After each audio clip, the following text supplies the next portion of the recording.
first. I'm going to turn up this ISO. I'm sorry. You're the first guest on the Technically of Created to Create Dang. podcast. Sick. Should be fun. Hopefully. I hope so. We're not even like I in hope technically. we got some good questions here. I hope so. I actually kind of want to dive in to kind of give some people context about who you are, just what you do, and just like all that general stuff, kind of a little backstory from where you started, and then we'll kind of get into more of it after. Yeah, I'm Michael Easterling, goes by GERALD, from Oceanside, California, and have been doing, I'm a photographer, videographer, and graphic designer. Kind of been doing majority photo for the last, taking it seriously for the last, I say 3 years, but grew up shooting film. Had my dad's original like 35 millimeter film camera. That's actually something I was gonna ask. Is what was your first memorable moment of holding it like a camera and saying that this is like kind of what you want to do for the rest of your life? Well, when I got my dad's camera, I got it when I was 15, and it's a Canon 81 program, and it was his original camera that he bought when he was, I don't know, when he was 18, and I didn't really want to be a photographer. I took an 8th grade like camera class, and we were taking pictures of leaves and bugs, and I was like, oh, this is interesting. And it kind of piqued my interest, and I always had an eye for it, and I was always told that, but it was never my creative output. I did worship, and I played piano and sang in high school for church and in choir, and that was my creative outlet. I never really did photo, and then my dad handed me this film camera. I was like, oh, what's this? And started shooting film and did mainly 35 millimeter film, developed my closet, turned my closet into a dark room, which was pretty. And then when did you when was that when you started film? Like how old? Like 15. 15? 16 is when my dad gave me that camera, and then I shot for, so about 9-ish years now? Starting. Technically, yeah. Technically. I did film for like 3 years straight, and I was probably shooting 2 to 3 rolls a week of 35 millimeter film. Okay. And it was kind of, I mean, I got a job at 16 running a bike shop in Oceanside, and that's where all my money was going to. Yeah. It was gas, food, and film. And people always joke about that, but it was what I wanted to figure out and how to do it, and I thought it was cool because it took me back, and I feel like film is such a raw thing. Digital is instantaneous, and you can take 100 photos, and film you have 36 typically. And it costs you a lot of money at the same time. A lot of money. Yeah, the roll of film for portrait is like, I don't know, $6, and well, sometimes more than that. And it's, I think with scans, it's like $27 to get developed and scanned. Yep. Which is absurd, I think, and that's why I developed all my film in my closet, because it saved me a lot of money. But yeah, then I moved to Texas in 2016 to go to Baylor University, and took this big like gap from doing photo. Okay. Like I didn't really do photo because I was kind of tired of it. And that's how you got to Texas, is by going to college out there. Going to Baylor. Yeah. Yeah, I was supposed to play golf and broke my clavicle mountain biking like 7 months before. And I didn't have a spot on the team at Baylor, but I was going to walk on. I was been talking to the coach, and obviously that didn't happen. Yep. And I split a room with a friend of mine who is from Carlsbad. He moved out there, Jordan Brown, and he, great photographer, great graphic designer, videographer, longtime friend, and he got the new Sony A7 II when it came out, and I was like, oh, this is cool, mirrorless, oh, it's so small. I'd always shot with Nikon growing up because I didn't really get into digital until... Really? So Nikon was like your first digital? Mm-hmm. That was my dad's Nikon D200, which I feel like we don't even hear Nikon anymore. No, because Sony's so far ahead of the game when it comes to mirrorless. And no one... Especially in even 2021 with like... Yeah. Last month they've released 2 new cameras. Yeah, I feel like Sony's just crushing it with cameras. And Nikon was the first DSLR camera I guess I had. And I mean, it was fine, but I never really took it seriously. Yeah. I didn't get into editing. I would just shoot photos to shoot photos, and film was always that go-to for me just because it was so raw. And after living with Jordan, he did film and then started getting into digital and had always done digital, but I was like, dang, maybe I'll buy a camera. And my friend let me use his Nikon D750. Okay. Which Nikon native user, just from messing around with my dad's, was like, oh, cool. Like this will be sweet. And took that and kind of ran with it. And for 5 or 6 months, he let me borrow his camera, which was not a cheap camera. It was like $2,000, $1,800 camera for just like, hey, yeah, go ahead and use it. Never thought that would happen. And then I bought a Sony A7 II. This is taking you back into college now, Yeah, this was after, I guess this was a year and a half into college, 2 years into college. And it was right before I went to Indonesia to Bali on a mission trip in 2018. Okay. So I bought that camera I don't really like. What did I buy that camera for? I think I really just wanted to have a digital camera. Yeah. I wasn't really looking at like figuring out how to do it. And then after I started shooting, I was like, all right, well, maybe I could do this. I got the Adobe subscription because it was half off for students. I was like, oh, sick. Start messing around. And I think I prided myself in, I'm never going to buy a preset. Mm-hmm. I'm never going to watch a video on how to edit photos. I just want to figure it out. And how long did that last you for? Still to this day, haven't bought a preset. Really? And I don't really watch videos to copy them. It was more so of watching videos like, what the heck is a tone curve? Mm-hmm.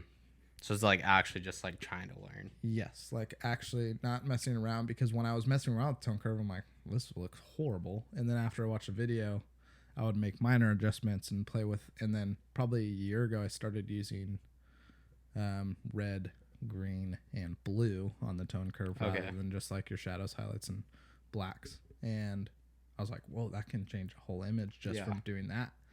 And that is when I was like, all right, I think I can do this. And that has, I mean, if you would have told me, I guess it's 2 years ago, that I would be doing like photography and getting paid to do it, and like going on a tour for a couple days for a Christian music artist, and being like a creative lead at church, and do the whole senior photos thing at Baylor, and all these other things, shooting for brands, I'm like, whatever. And still talking to this right now, I'm like, whoa. I was like, sometimes we need to sit back and just be thankful for like, dang, God's given me this gift. And I feel like sometimes we hold them in our hands with a closed fist. It's like, all right, God, thank you for this gift. You gave it to me. I'm going to use it. When God's like, open your hand. Let me put more on your hand and let me move it where you want to move. Because I would have never thought about doing tour photography. Through my church, I met Torrin Wells. And this was at Waco? And this was in Waco. And I went out on tour with him for 3 of his shows in Texas. Okay. And that was like, hands down, if somebody said, hey, we're going to bring you on tour for 3 months, I'd drop everything and go. Really? Like, it changed. I'd figured out on that trip, or on that, I guess, tour, that I wanted to use my gift to promote other people's giftings, talents, or like products. Okay. And that was when it was like, all right, this is what I think I want to do, and we'll see what happens. I really, this year and last year, because of COVID, has really taught me to kind of expand and not hold just photography as, oh, this is my gift. Yeah, okay. Like, and what has that been looking like for you with the types of different gifts? Video for the church in Waco. I was one of the original members. It's called Glory Bell Church. Okay. It was launched in September of 2019 by Pastors Chuck and Ashley. They're based originally from Houston, moved to Waco, and I was their guest experience lead to begin with. And then January of 2020, I took over like creative, so I was doing photo, video, graphic stuff. COVID happened in March. Yeah, we're a brand new church, didn't have an online presence. Really? And we're like, what do we do? I'm like, well, I'll figure it out. And in like 3 weeks, learned how to shoot, edit, do really bad audio because we didn't have any equipment. Oh, yeah. So I had to like start ground up. Yep. Learned how to shoot and log in like 2 weeks. Okay. That's I watch videos on how to shoot video, Yep. but not photo. Like I don't know why. I told somebody that probably like a year ago. I'm like, I'm never gonna buy a preset, and I think it was just more so of I want other people to buy mine, which is funny, but I'm never gonna buy somebody's. Have you ever created your own like LUT? Not my own LUT, Yeah. but I mean, I have probably like 15 presets that I've made that are variations of something similar, and it's for the most part over time. It is just let's figure it out. And I swear, 4 of my presets that I like, majority of the photos on my feed, Okay. are from presets that I like accidentally made. That's dope. And typically, every photo that is my favorite photo is from something that is out of the blue, not planned. Yeah. It's taking it a little bit back, actually. I kind of wanted to hit a point when you start saying like that. We kind of got caught up to 2020. Here we are in 2021 now. What affected you the most? Like maybe it was for your career, maybe it was for videography, but like how you were saying with the church, what affected you the most in 2020 with your creativity? And then also, a side note, like how did it bring you back to California? Dang, yeah. That's a question that I've asked myself a lot. Coming back to California was for parents. Okay. It didn't really have. I think half of me made it. Oh, I'm gonna grow my skills and be more of this brand photographer rather than portrait photographer and start working with these brands. But in turn, it turned into a parents thing.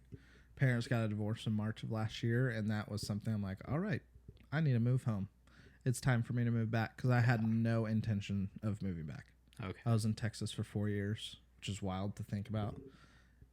For the most part, loved it, and I just had this really big draw. I'm like, I really want to move home, and I prayed a lot about it, and I said, Lord, if this is something that you really see me doing and there's something for me out there, then let me sell everything. And I sold like my couch, my TV, my desk, everything in like 2 weeks. Oh, wow. 3 weeks moved. Quit my job, and I was like, all right, I'm moving back to California. And then I was unemployed for 4 months because I didn't have a networking base. So everyone's budget was absolute and garbage. Everyone was also unemployed basically at the same time. Everyone was unemployed, as well as moved back to the city that has the most photographers ever, is San Diego, I feel like, and was unemployed, starting to outreach and network with people, and then got a job, which is the job I'm currently working at out in Cardiff. And I just needed to get a day job. Like, yeah. It bums me out because I've had to say no to so many great opportunities, which is ironic. But it's been a really cool opportunity just learning at this company. But it's also made me take a step back of, hey, what do I really want to do with my photography? Yeah. Or my video? Because COVID, I learned a lot from it. And, hey, this is what you need to do. This is how you need to learn. Yep. Stretching out these gifts. Okay, I'm pretty good at photo. Like I feel really confident in it, but let's do video now. And you just started your video journey basically last year. Yeah, technically in March of last year was like figuring out how the heck to do it. And now recently it's starting to turn more into cinematic stuff and wanting to get more. And what's that been like looking like? Because I definitely know it's like photography and video, like videography is like definitely two different worlds, very similarities. Yeah. Like even like going down to like the shutter speed, completely different ballpark. Like understanding the shutter, how it works in video compared to how it works in photos. So what's that journey been looking like for you? Yeah, the video side, it's more so of like editing the video, not color grading. Because color grading, like color science for the most part, I think my brain kind of understands. Okay. And if I have a base LUT, I can grade the rest of it and figure out what I want it to look like. But it's more so like transitions and little like fun stuff. Yeah. That I don't understand just because there's so much that goes into it. And After Effects is another thing that can make your videos that much better, which is a completely different beast. And how much do you focus on the story aspect of when you're filming? That's all I want to do. Yeah. When it comes to photo, it's so much easier when you're taking like photography or taking photos. Like you take that one shot and that one shot can tell a story in itself. But then Right. when you take a video, that's literally like you have to plan out the entire shot. Yeah. Like, and that could be like a 6-second shot, and you're like, those 6 seconds are like way more important than those like Yeah. No, one photo. I think photo one thing. There's funny. So when I first got my Sony, I still have this. I still want to do it, and it was gonna be called Random Encounters. I think is what my original like book idea was.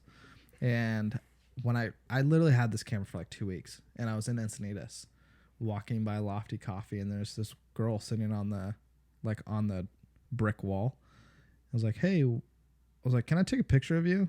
She was like, sure. And still to this day, it's one of my favorite photos. And it's her sitting on a brick wall, smoking a cigarette, exhaling the smoke. And I can show that photo 100 people, and every single person will say the same thing on what she's feeling, what she just did, or where she came from. And I've asked probably 20 of my friends. Okay. I'd say every single one has said roughly the same thing. And the thing about photo is I can do that, and you can feel it for that instance. Video, the one thing I really appreciate with films or with short little 10-second videos is I feel like there's more of a heart pull and then more of a tug of like, oh, I want to see what happens next. Yeah. When in a photo, it's like, it's happened, it's done. Holy crap, I feel all this emotion. Yeah. It's like part A, part B, and part C of the entire story. Yes. Like the setup, there's the climax and that. But now in video, it's like a long in video, I want to that is my biggest thing is I don't necessarily want to make the hype videos. Yeah. Like I don't. It's not something that interests me. I want to make the long, like 20-minute cinematic, very like moving, just beautiful shots with voiceover. Okay. Like that's. Do you want to get into like short documentary filmmaking? Yeah, I would love to. I think that's something with the whole tour photography thing that one of the biggest skills that I didn't have that I missed out on was I was just a photographer at that time. Yeah. Because that tour happened in 2019 in October or no, I don't know, fall of 2019 sometime. And I would learning video and learning graphics changes the whole game because you're more marketable. You're not just getting hired to go on tour for 3 months just to do photo. You're getting hired to do video and graphics, run their social media, do local marketing. And I'm like, well, now I can do all that. And I want to, the dream for me I love partnering with music artists. And that's ultimately like, I want to do the making of a song. Like, how did they make that? I want to go in depth, go in the studio. How did you make it? Okay. And then learn like, okay, what was the inspiration of the song? And then go into like a live recording. Yeah. And the cool thing about that for tour would be to go out on the road with somebody and film the tour and turn it into a mini documentary. And how do you see your like that process of like I would say like happening? Like what steps are you like taking right now to try to get to your like success to like be where you're doing documentary filmmaking like as a living one day? I think just little baby steps with COVID. This is one thing that I talk about, and I don't know, you could agree with me on this, but COVID, I think for the most part taught a lot of the world about creatives. Yep. And like what we do on a daily basis and what we go through and how we struggle. And I think as creatives, we focus more on good content and focus more on creating good stuff rather than our community and our culture and our people around us. Okay. Like we focus more on creating good content. We kind of left all that. And that was my saying for this year is let's create more culture over just good content. Because you posting something about that, talking about like creating like a better culture, creating like when you see any film, like if you watch, let's say the Avengers movies, just for example, every single one of those people are friends and they're family. Yeah, that's why the movies are so good. They have matching tattoos. Like they have the original 6 have the matching tattoos, and like when you see all these big feature films or these documentaries or little things like, hey, yeah, we worked really well together, we're a family. Yeah. Like that, you don't see like, oh, this guy's a jerk, he sucks at his job. Like you don't ever hear that. It's all about culture. Like that's what, And culture is different depending on where you go, and I get that, but it's more so of, hey, how are you treating people around you? How are you adding value to their life? Okay. My biggest thing is add value to people. Use your gifts to add value to them. And out of that, I think culture goes up, and then out of good culture comes great content. Yeah. And kind of going to that, building my community around me, and I'm starting to create this like creative space for me every day, because I'm back in school now, and I'm back getting my bachelor's degree because I took time off from Baylor to launch the church. So I went to Baylor for 2 years, dropped out to launch a church, did that for 18 months, and then I went back to school. And are you school down here now? I'm back in Texas, so it's online. Okay. So with work, 40 hours a week, and then with school, I don't really have as much time to create as much as I would like. So I have to set a time. Okay. This is an hour a day of create something, make a graphic, learn something. Yeah. Set time aside for a creative gift, because sometimes if we don't, 2, 3, 4, 5, 6, 7, 8 weeks go by and we're like, we haven't done anything. Yeah. And then you're like having. So you're pinning those like kind of like creative. I wouldn't say constraints, but kind of like you're pinning like a creative like, hey, needs to happen. This is like kind of a creative requirement. Yeah, it's 100% And it's discipline. like, it doesn't need to be anything like great. It doesn't need to be like over the top creative, Yep. but it's also just like making sure that you're constantly getting behind the camera, constantly Right. behind the laptop editing. Yeah, and it could be the smallest thing from re-editing 10 photos. My favorite photo is just going back and re-editing, just because it gets me in the creative mindset. It helps me escape things around me of, I had a crappy day at work. Yeah. Let me get in my gift. And learning from it, because I just don't want to go another day without like, I didn't learn anything today. I always want to have a learning mindset, and it's all discipline. Like it's all, hey, get in the books, learn about color science. Yeah. My friend Jack and I were talking about color science and how crazy it is. There's so much that goes into color science. People don't realize that. You're like, oh my gosh, this is like a 2-inch book just full of color science. Yeah. You're like, holy crap. And that is probably my biggest thing for 2021 is culture over content, but also be disciplined in your giftings by setting time aside every day to practice them. And then going into that, because that was actually a question hitting, like, what projects in 2021 are you most excited about? Yeah, hopefully, fingers crossed, tour happens. Okay. Hoping everything reopens. Yeah, who the heck knows? I know Torrin is out on tour with Toby Mac right now for the Hits Deep tour. Who knows? Torn, if you ever watch this, make sure and give me a call in August.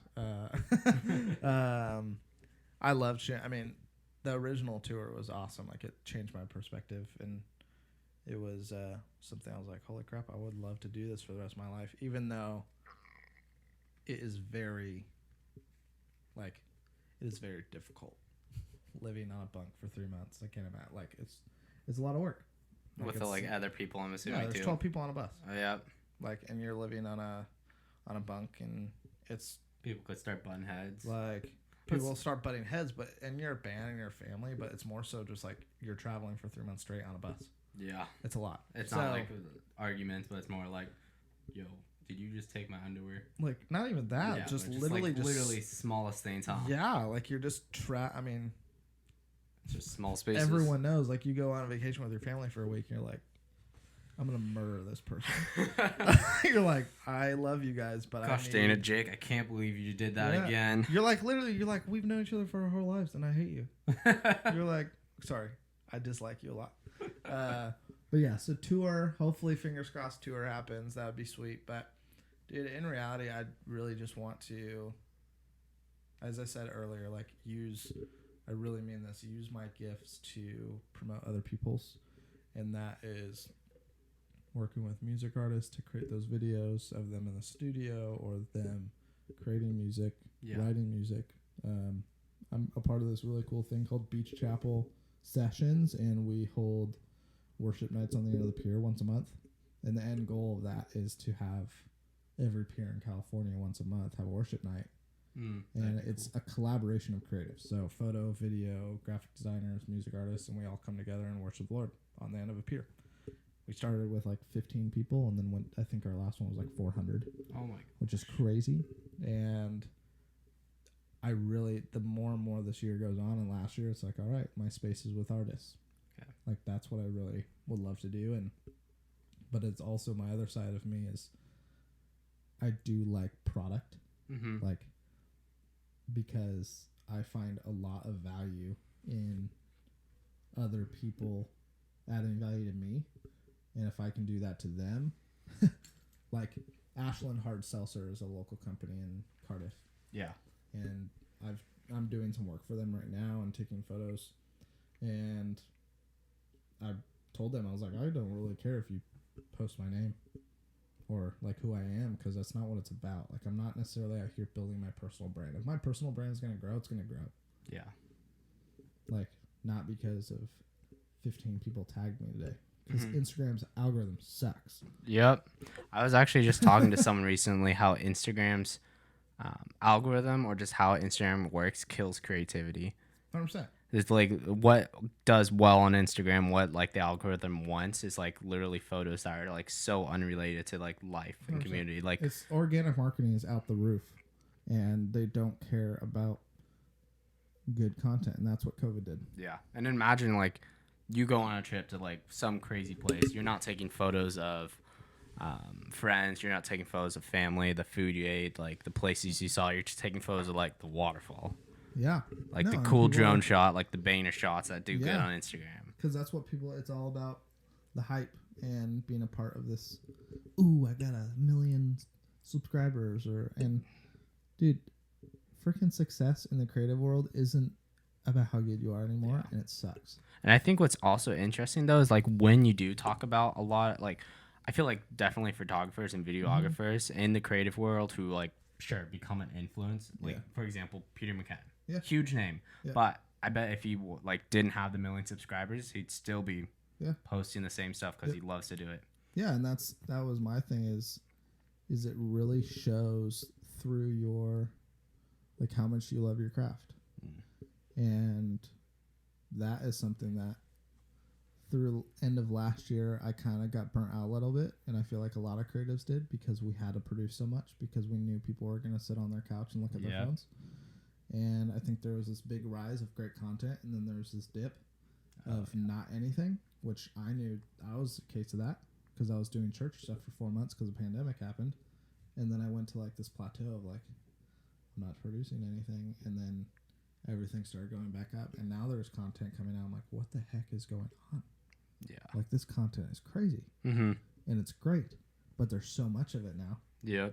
And it's like just probably too much to even consume at some points. Oh yeah. I mean, I read a statistic. I think it was like, it's easier to begin. I think Peter actually said this a while back. He said it's easier to become like an astronaut or something than to become a YouTube creator. Yeah. Like a legit popular YouTube creator. And I think I think it's also interesting. On the same note though, I think a lot of platforms, not including YouTube, are realizing the importance of the middle class creators. 100%. So everyone that's like not making the subscribers or like have the millions of subscribers, because the entire platform is the majority people is middle class, like smaller subscribers, all the content, even YouTube. So it's interesting seeing like that travel. And I think a lot of people don't undercut competition, because then you're just screwing all the people over. Yeah. That actually do this for a living. Yeah. Like I've met so many people and it sucks, because I have literally just talked to somebody about this the other day of like, hey, this is my price. Sorry. And they're like, well, our friend's going to do it for like $50. I'm like, for $50? They're like, yeah, they're just getting into it. I'm like, okay. And that right there is everyone is starting to get into this creative field. And when you're out, it's like, hey, you do pay for something. Like you do pay for this expertise. Can you press record on my camera? Oh. Sorry. Hard cut. Well, I am sorry to everyone who's listening for that noise, And then everyone who's watching. Oh, yeah. Sorry, guys. For that noise. Made a noise. You're just like. I don't know what I was saying, but in turn, it was I was talking. Oh, don't undercut like. don't really, undercut creators. Yeah, it really bums me out. People are saying, "Oh yeah, I can do it for free. I'll hook it up." Like I lost a wedding for that. I shot random proposals out on the pier in San Clemente at a beach chapel session, and the guy was like, "Oh yeah, dude, like I'm definitely interested. Let me know." And then his cousin and said, "Hey, yeah, I'll shoot it for free." Yep. And like I'm all for it. Like if it was me, I'd probably save money too. Yeah. Like that sounds dumb to say, but it's a bummer because more of that is happening, and it's taking away this business from. And so many people want to get into this industry too, which makes it even so much harder. Yeah, that's actually kind of one of my last questions is actually talk about what do you think it takes to make it in this industry, and whatever industry this is, creative. Freaking luck. There's a little bit of like 5% of that, but no, dude, I think it really, you can be the most talented photographer ever, the most talented videographer ever, but if you're like a butthole and you don't have good community and you don't have a good network of people around you and you don't treat people well and love on people well, you're not going to get hired. Yeah. And I think so many people get hired based off their personality and how they work well with others rather than their skill set. And I think that has a lot to do with it. I think meeting the right people and obviously knowing the right people and getting your foot in the right door and just like, what was I think what Matthew McConaughey said this. He's like, don't half-ass it. It's a true thing. He's like, don't just give 10%. He's like, if you're going to do it, then go 100% and give it your all and run for the hills. So I think that's definitely a lesson to learn for a lot of people. Just like, hey, when you pick up this, don't. Yeah. Like take. I was actually kind of like this one quote I heard. I was listening to a podcast on my way here. It's technically it's not from Abraham Lincoln, but they pretended it was from Abraham Lincoln. So here I am pretending it's from Abraham Lincoln. It was talking. The beard, yep. And the hat. The hat going, the beard. Yep, that's it. I kind of did the opposite there on the video. I said, "This is my beard. This is my hat." Hey, that's okay. It's 2021. Create something new. Apparently, but the point was going to be talking about like if you're cutting down a tree, and you have 6 hours to cut down a tree. I'm going to spend the first 4 hours sharpening the axe. So that's prepping yourself, like actually like, and it could be like you said, studying the color science. Yeah, just literally studying or staying consistent and like actually still practicing your craft, because it can't be just like simply, I don't know, just like going out and trying to like succeed at something when you could be just getting tired some, and like where you kind of need to reflect on yourself and like actually make sure you're getting poured into by community 100%. And that you're pouring into community as well. I think having a mentor figure of some sort is very important, just because you get outside of your own mind of, oh yeah, I'm doing so well, when you have somebody else who are like, dude, I don't really like this. And the biggest thing that I think overall arching like last year was, I don't want to create for other people. Like I don't want to create, oh, you should do this because it looks cool. I'm going to create for what I want to create and things that I want to do. And I've had this idea of doing this video for artists for like the last, I don't know, probably 4 years. I've had this idea. And other people have done it, sure. Yeah. But I'm like, I want to tell a story through, no one knows what artists go through to write a song. Yeah. Like no one does. Except artists. And that's why I was like, okay, well, let's see what happens. And I think 2021 is going to be a good one for a lot of people.